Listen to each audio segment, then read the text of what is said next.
Hay, tunghayan na naman natin ang part 2 ng Extraction. Dahil kapatid ng asawa ang babaeng kanyang ililigtas, na pinagmamalupitan ng kanyang kinakasama, at ang masakit pa nito pati ang mga anak ay kasama sa kulungan, na dapat nasa labas at naglalaro.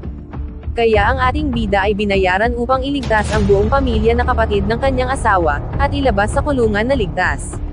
Pero bago ang palabas, paki-subscribe muna at paki-like, at paki-click ng notification bell. Salamat po. Sa simula ng palabas makikita si Tyler na hinang-hina dahil sa maraming tama ng bala ng baril. Habang nakasandal sa gilid ng tulay at nawalan na siya ng malay. At agad nahulog sa may tubig pagkalipas ng ilang minuto nakita siya ng bata. At kinuha ng kasamahan, dinala sa hospital sa Dubai, UAE, agad siyang nilapatan ng mga gamot. Subalit ilang buwan na siyang nakaratay sa hospital. Si Nick at Yaz ay malapit ng sumuko dahil sa matagal na gamutan. Habang ang nurse ay naggugupit ng biguti at kuko biglang nagising si Tyler. Agad naman dumating si Nick, habang nasa hospital isinagawa sa kanya ang pag-therapy dahil ang katawan niya ay matagal nakaratay sa kama. Samantala sa Kojori, Georgia, ang isang gangster na si Zurab ay binalitaan ni Avdendel na ang kanyang kapatid ay tatagal sa kulungan dahil nadagdagan ang hatol ng 10 taon. Samantala si Gobernador ay dumalaw kay Zurab, at kanilang pinag-usapan ang hatol sa kanyang kapatid dahil walang magawa ang gobernador sa hatol. At paparating sila sa naghuhukay, agad ni Zurab sinaksak sa liig ng karit ng dayami si Gobernador. At nahulog.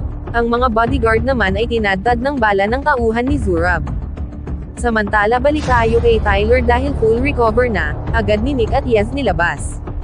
At dinala sa Austria dahil may inihanda na ang magkapatid na munting bahay. At kasama ang kanyang aso na matagal na niyang di nakikita. Pagkaalis binigyan si Tyler ng kahon, at damit na gustong gusto niya. Habang nangingisda sa lawa at nanunood ng TV, kinagabihan napalingon siya sa kahon at kanyang binuksan. May sulat at drawing ng kanyang anak at may nakalakip na video. Dahil ang kanyang anak ay patay na, kinabukasan pumunta si Tyler sa palengke upang bumili ng manok dahil mahilig si Tyler nito. Sa kabilang dako sa kulungan si David ay dinalaw ang kanyang mag-iina. Na si Sandro ang panganay, si Nina ang bunso, at ang kanyang asawa na si Ket Evan. Dahil nasa kulungan ayaw ni Ket Evan na palakihin ang kanyang mga anak sa loob. Kaya nagmungkahi siya na kung pwede silang lumabas, subalit ayaw ni David na mawalay sa kanyang mga anak. At nakatanggap lang ng sampal si Ket Evan at lumabas sa silda. Si Sandro naman ay pinakalma ang loob ng kanyang ina dahil umiiyak. Balik tayo kay Tyler habang bumaba sa kanyang sasakyan may nakita siya na tao na nakaupo sa labas ng kanyang bahay. At ito ay si Alcott, dahil kilala si Tyler noong nakaraan niyang mission sa Mumbai at pinangalanan pa siyang Legend, dahil binuwag niya ang 2 gang. Subalit pinaalis siya nito at binaril ni Tyler ang tasa. Sinabi ni Alcott na ang kanyang mission ay si Ket Evan na kapatid ng iyong asawa. Kaya tinanggap ni Tyler ang mission at agad ibinigay ni Alcott ang detalye. Ang asawa ni Ket Evan ay napakalaking gang sa Georgia at ito ang Nagazi. Ang dalawang magkakapatid na si David at Zurab ay lumaki na masalimuot ang buhay dahil panahon ng digmaan sa kanilang bansa.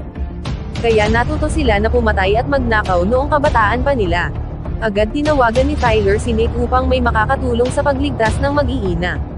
Si Tyler naman ay agad naman nag-iinsayo upang manumbalik ang kanyang lakas at liksi. Pagkatapos patungo na sila sa bilangguan. Ang isang gwardya na kanilang puntak ay naglalagay ng marker upang makita ito ni Tyler kapag naiilawan. Pagkatapos pinatay ang CCTV at ang kuryente upang wala makakakita. Agad pumasok si Tyler upang hanapin ang mag-iina. Madali lang kay Tyler mahanap dahil may gabay na nilagay ng gwardya.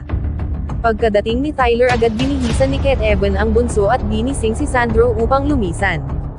Subalit ang stock toy ni Nina ay nahulog at tumunog agad naman itong sinira ni Tyler subalit huli na dahil ang isang preso ay nagising at nagbigay babala sa iba kaya nagkagulo ang buong silda. Sa paglisan nila, di na nila madaanan ang dating daan ni Tyler na napakadali sana. Dahil bumalik na ang kuryente at ang mga kapulisan ay paparating na. Kaya lumihis sila ng daan, at nakarating na sila sa ventilation. Upang doon idaan ng mga bata at si Ket Evan na ang sunod. Biglang dumating si David, at pinaghahampas sila ng tubo kaya saglit si Tyler nawalan ng malay. Si Ket Evan naman ay sumali subalit isang hampas lang siya at natumba. Habang kukuha na ng baril si Tyler, at binangga ng malakas ni David si Tyler at ang baril ay nabitawan. Naglaban sila dahil medyo hilo pa si Tyler, kinuha ni David ang pala.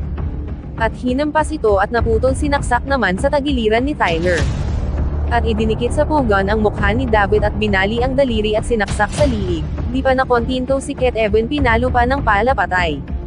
Aakyat na sana sila subalit ang mga polis ay paparating na kaya naghanap sila na ibang daan. At napadpad silang dalawa sa nagrarayot na mga preso. Dahil wala nang madaanan, dumaan sila sa gitna. Habang paparating pa lang sila, si Tyler na may dala ng baril at si Ket Evan naman ay pala nasaksak na si Tyler na kutselyo. Patuloy pa rin sila sa pagdaan sa gitna, at pinalibutan na sila ng mga preso. Agad naman nagpaputok si Tyler sa lupa. Subalit ang mga preso ay patuloy silang sinusugod kaya pinagbabaril na ito ni Tyler. Pagkaubos ng bala, pistola naman ang ginamit at pinalibutan na siya ng mga preso kaya pinagbabaril niya na naman ito. Subalit pilit itong inaagaw ng mga preso at may isa na humampas kaya nabitawan. Kutselyo naman ang ginamit sa pagprotekta kay Ket Evan. Sinugatan ang kamay, ginilitan ang liig, sabay sipa, subalit napakarami na ang umatake sa kanila na mga preso. Hanggang pinalibutan na sila, agad kinuha ni Tyler ang granada at pinahila kay Ket Evan ang pin at tinapon at sumabog. Agad naman sila tumayo, may naghila kay Ket Evan, si Tyler naman ay hinampas ng matigas na bagay at saglit nawalan ng malay. Kahit duguan ang ulo, pilit siyang tumayo at ang kapulisan na naman ang umatake sa kanya, nilabanan niya ito. Si Ket Evan naman ay nagsisigaw, si Tyler ay nilalabanan ang sumusugod sa kanya, may naghagis pa ng molotov bomb kahit umaapoy ang kanyang kamay, patuloy ang kanyang pagsuntok. Si Ket Evan naman ay nakahiga, agad nilapitan ni Tyler. At hinampas ng matigas na bagay ang preso sa mukha at natumba. At sumabog ang pintuan, si Nick naman ay lumabas, agad nilang nilisan ang gusali, sa daan nakasalubong nila ang armadong nakakotse at pinaputukan sila, butit bulletproof ang sasakyan. Hinabol sila at bumaliktad ang isa, patuloy pa rin sa paghabol, at nagbabarilan, may napagitna pa at sabay na bumaliktad. Patuloy sila sa pagmaniho sa unahan, pinasabugan na naman sila at lumihis ng daan. Motor na naman ang humabol, may hinagisan ng granada. At sumabog, subalit marami pa ang kasamahan na humahabol. Ang isang kasamahan ni Tyler na sasakyan ay hinagisan ng granada kaya sumabog, dalawa na lang sila natira, may tinamaan na kahoy kaya ang isang nakamotor ay bumaliktad. Ang grupo naman ni Tyler ay pinaulanan ng bala, ang bata ay nagsisigaw. Ang grupo naman ni Nick ay hinahabol ng dalawang motor at akmang hagisan ng granada sa loob, subalit binundol sila ni Tyler. Habang paparating na sila sa malaking planta, pinaputukan sila Tyler at ang kotse ay tumagilid. Agad naman tumigil si Nick at pinaputukan ang kalaban at tumakbo papunta sa loob. Hanggang nakarating na sila sa tren upang makalayo. Subalit si Nina pala ay nasugatan agad naman ni Tyler, nilapatan ng paunang lunas. Pagkatapos lumabas si Tyler at kumuha ng .38 caliber at lumabas. Pagkabukas ng pintuan, pinaulanan siya ng bala dahil tumigil ang pagpapaputok. Si Tyler naman ang nagpaulan ng bala sa helicopter at sumabog. May isa na namang helicopter na dumating, agad naman lumipat si Tyler sa taas at pinaulanan ng bala, subalit pinaputukan siya ng maliit na missile, agad naman siya nahulog. Ang helicopter naman ay nagbaba ng armadong lalaki sa tuktok ng tren at agad bumaba. Agad nila pinuntahan ang operating room ng tren, pagkapasok sinalubong agad sila ni Nick ng baril, subalit di sila natatablan dahil naka-bulletproof ang kalaban. Paa na lang ang pinatamaan ni Nick, subalit tatlo ang sabay na sumusugod, butit mabilis si Nick kaya nakakalamang siya sa laban. Para agarang matalo, gumamit si Nick ng kutsilyo, at pinagsasaksak ang kamay at paa. Subalit kumuha din ng kutsilyo ang kalaban at inundayan ng saksak si Nick, na salag niya naman kaya lang malakas at nasaksak si Nick sa balikat. Kaya kinuha ni Nick ang kanyang baril sa paa at pinaputok at nahulog. Ang iba naman ay pinasabog ang gilid ng tren at pumasok. Sa gilid ay andyan sina Ket Evan, at ang mga bata, at si Yaz, na naghihintay ng pagkakataon. Agad naman dumating si Tyler at pinagbabaril niya ang kalaban, subalit hindi agad mapatay-patay dahil naka-bulletproof ang kalaban, kaya hand-to-hand fighting ang ginawa. Dahil mabilis si Tyler at sanay, walang magawa ang kalaban, dahil malapitan. Ang mga baril ay di oobra, subalit nakakuha ng pagkakataon si Tyler at hinugot ang pistola at pinaputukan ang kalaban sa ulo. Si Yaz naman ay nilalabanan ang isa at nilaslas ang liig at bumagsak kay Sandro. Ang isa naman pinagbabaril ni Tyler at bumagsak ulit kay Sandro. Ang bata naman ay nanginginig sa takot, agad naman siyang pinatayo ni Tyler. At niradyohan si Nick dahil di sumasagot, pinuntahan niya ito butit buhay pa.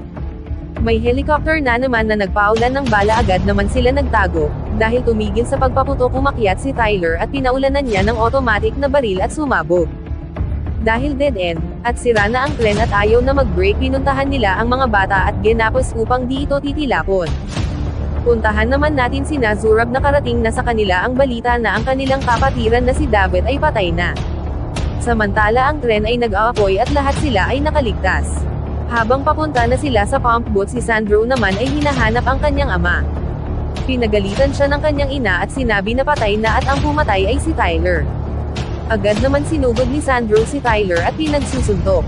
Pinigilan ng bata at pinagpapili kung sino ang mamatay, ang kanyang ina o ang ama. Lumakad ang bata na nakatingin kay Tyler na may puot sa mukha. Agad naman silang lumikas sakay ng pump boat. Balik na naman tayo kay Zurab. Agad naman siyang nakarating at nasa morgue habang pinagmasdan ang kapatid na patay. Inalala naman niya ang kanilang nakaraan at umiyak, at tumawa na naman, at pinagsusuntok ang patay na katawan ng kanyang kapatid. Samantala sa eroplano si Yaz, ay may kinakausap sa phone, at nilapag sa misa at abala ang lahat. Palihim itong kinuha ni Sandro ang phone at pumunta sa CR at tinawagan niya ang kanyang tito Zurab. Dahil may galit at puot, sinabi niya ang kanilang kinaroroonan at sa Vienna, Austria. Habang abala sina Tyler at Nick sa hotel, sina Zurab naman ay naghahanda na sa paglusob. Habang nasa sala at nag-uusap sina Tyler at Sandro, may helicopter na paparating. Agad napansin naman ito ni Tyler at sinabihan si Sandro kung ano ang kanyang ginawa. At pinaghanda ang lahat sa paglikas, subalit sa ibaba ay ang grupo ni Zurab ay papaakyat. Nahuli ni Ket Evan na si Sandro pala ang nagbibigay ng impormasyon kay Zurab habang pinapagalitan. Ang helicopter ay nagpaulan na ng bala. Agad naman sila nagsipagdapaan hanggang matapos ang pagpapaputok.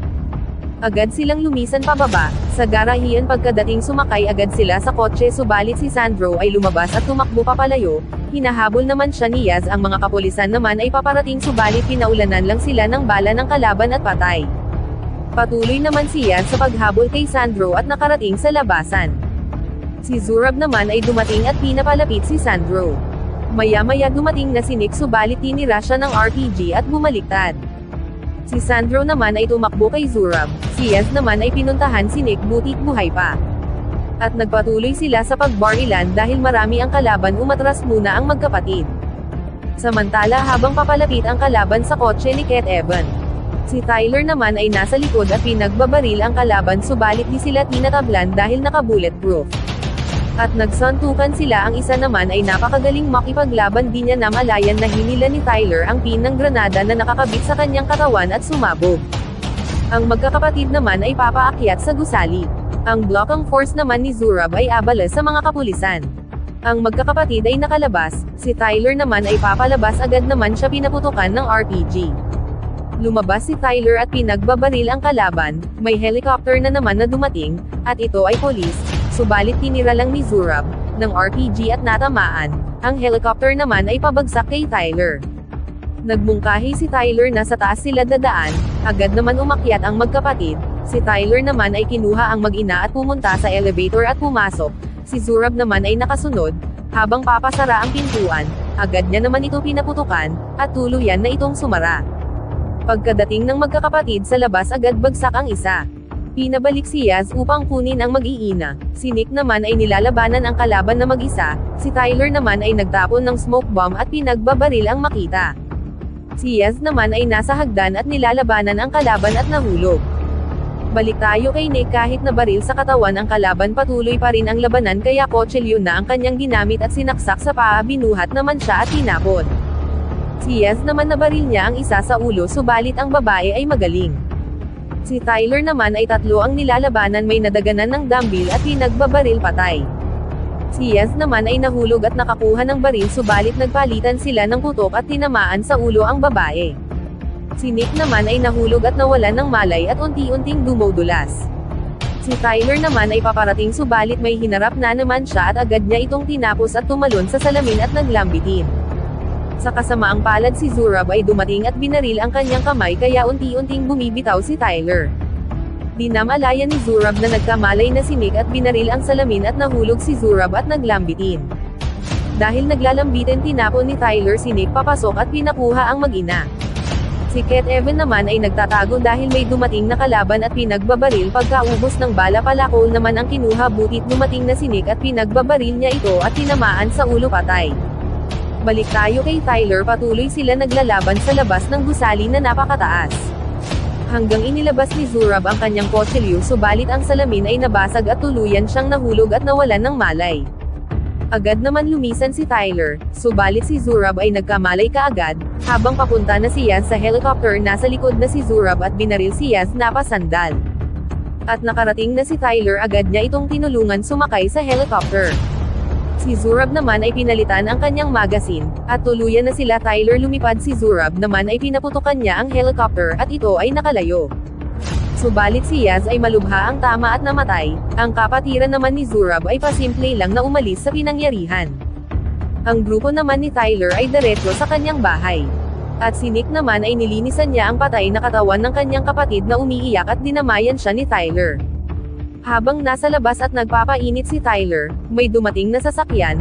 Pagkalabas, si Leah ang dating asawa ni Tyler. Agad naman lumabas si Ket Evan, ang kapatid ni Leah, at nagyakapan sila dalawa. Pagkatapos pumasok silang dalawa at dinaanan lang si Tyler. Sa paliparan, na pinagkukutaan ni Zurab, ang kanyang kapatiran na si Avdendal ay nagsasalita, at minungkahi na marami ng kapatiran ang nagbuhis ng buhay, subalit pasimple lang siyang binaril ni Zurab.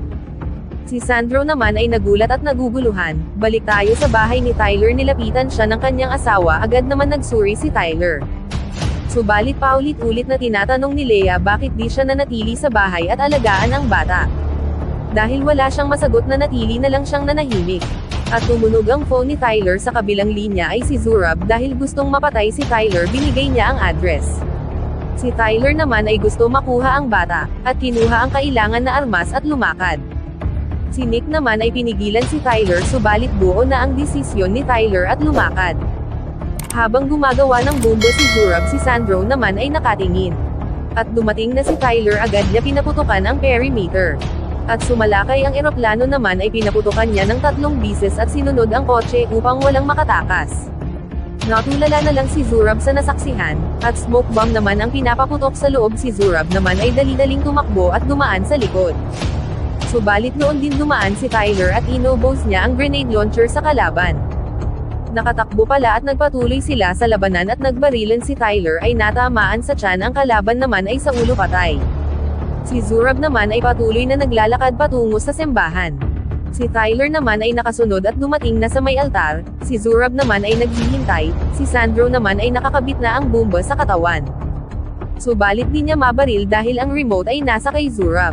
Habang nakatutok ang baril ni Tyler, pinalapit ni Zurab si Sandro kay Tyler at pinakuha ang baril na hawak ni Tyler. Pagkakuha, sinabihan ni Zurab si Sandro na ang pumatay sa iyong ama ay nasa harapan mo na, kaya itutok mo ang baril sa kanyang ulo at iputok. Subalit di ito magawa ni Sandro, kaya binaba niya ang baril.